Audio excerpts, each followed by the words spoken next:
We put a governor on our brain, and the second we get to that governor, our bodies start doing this. Oh, this sucks. This is uncomfortable. No, no, no, no, no. Let's go this way. Let's stop. It starts giving you all these questions that we cannot answer. If you can't answer the questions your brain is asking you, you quit. If you have the answers to those questions of why the hell am I out here, and you give it a quick answer, the brain starts shutting up because it knows why we're doing what we're doing. I started figuring these things out in my life. So we have this governor on our brain, and how you start pushing past that governor, start realizing your brain has the tactical advantage over you. Why? Because it knows your insecurities. It knows when you're lying. It knows your fears. It knows everything about you. And whenever those things start, like right now, I'm scared to death up here. Why? When I was in 6th grade, I was in a play. And I stood up in front of a whole bunch of white people that probably didn't, I was being judged in my mind. Scared the shit out of me. And I stuttered severely bad. I knew I stuttered bad. My line was this long. It was like, hello or some shit. And I stood up for everybody, I was like this. And I walked off stage. So when I walk up in front of 1,200 people, it's still there. My mind's telling me, go, run off the stage. I have to tell my mind something different. I have to remember my resume, what I've been through, that all of you in here are just as fucked up as me. We post our real life, never on Instagram. We post the life that we want to have out there. That's not me anymore. I'm gonna tell you exactly about me, who I am. That's how you get better. That's how you fix yourself. That's how you grow. I'm gonna move on real quick to the very end of my story. I could be up here for a long time, but I need some questions. I did everything I talked about up here. I ran 205 miles. I ran 7,000 miles in 2007 to raise $2 million for Special Operations Warrior Foundation. Thank you. I did it all with a hole in my heart, the size of a dime. So basically, I was sick as hell, and I didn't get into all of this. Once again, all these stories in my book with all these takeaways that I have that, I'm not a theorist, people. There's a bunch of people who are theorists who go to the library, study the mind. They study it in a book. I studied it by being a practitioner. I put my mind in hell, and I realized how it was thinking. And I figured out tools and tactics on how to get through it by being in it, not by studying it, by being in it. And literally, that's how I started callousing over. So I did, I did 67,000 pull-ups in 9 months, and it calloused my hands. It calloused my hands real good to protect my hands against the bar. I started learning how to callous my mind, to callous over my victim's mentality. And that's what I did.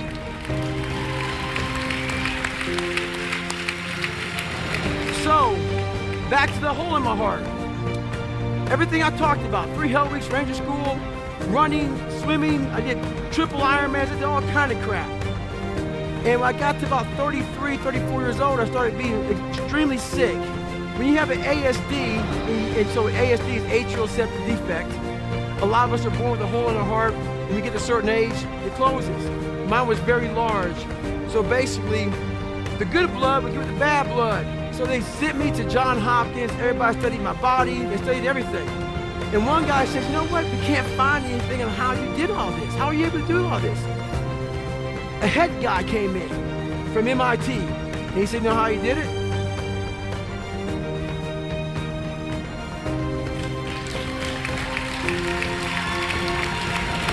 Understand something, people. We are leaving a lot on the table. My book is called Can't Hurt Me. Why is it called Can't Hurt Me?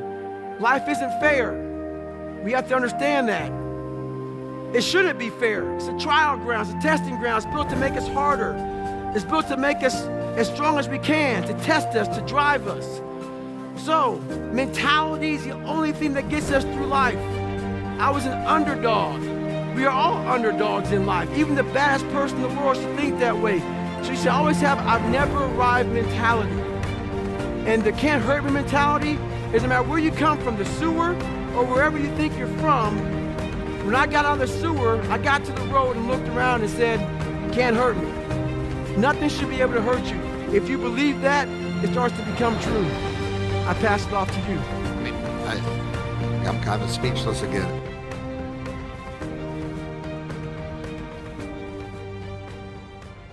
So what changed my whole mindset, really, I was thinking, like, why the hell did God put me here? What am I doing here? If you have that mentality, you could be nothing. You have to believe that you are here for a reason.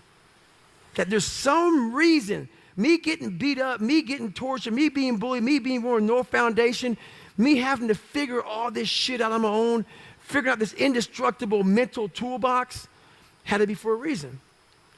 And my reason, I believe now, I know for a fact, was to unlock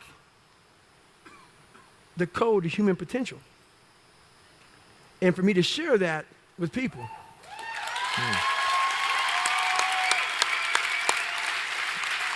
So when you reflect back, you talk about unlocking the code of human potential. Do you see that there is more?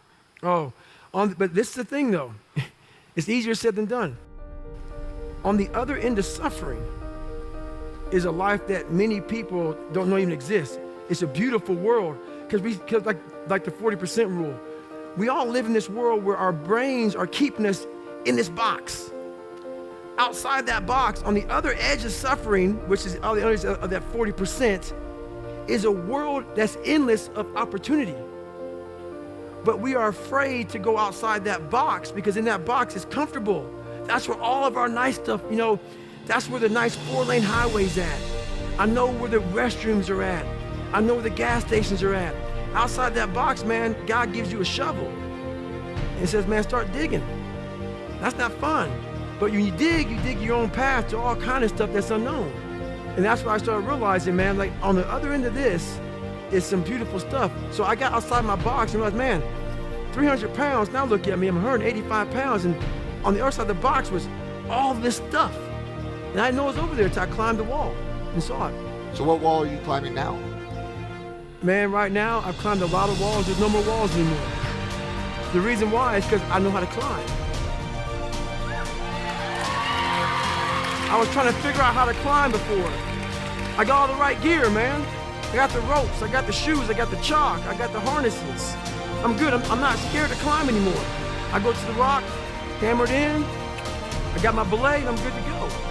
So you gotta figure out how to climb first, and that's all. We all have a different way of climbing. That's why there's a lot of books out there on mental toughness. It's all crap. Why? Because it's a cookie cutter way. Life isn't cookie cutter. Like 3.14 is pi. It's how you figure out equations. We're all different equations. We all have a story.